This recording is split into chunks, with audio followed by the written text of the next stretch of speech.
kanya-kanyang birthday celebrations ang Sparkle Stars na sina Jessica Villarubin, Anthony Constantino at Heath Hornales. Paano kaya sila nag-celebrate ng kanilang extra special day? Alamin ang latest hatid ni Athena Imperial.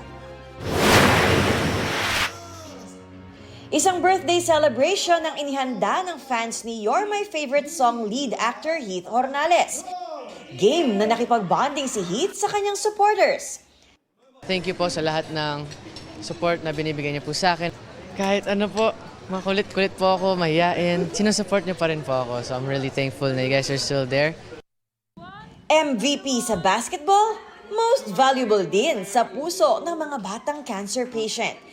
Pinili kasi ni Anthony Constantino na mag-celebrate ng kanyang 24th birthday sa isang temporary shelter sa pediatric cancer patients. And I just wanted to give light to the kids that are fighting a battle every single day. And I really just wanted to make them feel seen and recognized, of course, because they really are true warriors. Uuwi si Anthony sa Los Angeles to celebrate with his family. Si The Clash Season 3 Grand Champion Jessica Villarubin, idinaan sa pagbirit ang kanyang 30th birthday celebration. As a champion singer, may gustong ma-achieve si Jessica. Magkaroon ako ng isang song na pag gano'n ako, alam mo yung gano'n. Hit song yung baga. Wow, hit song! Bukod sa wish sa career, may gusto rin daw siyang matupad para sa kanyang pamilya bilang isang breadwinner. Isa sa wish ko na makapag-travel kami abroad kasama yung family ko.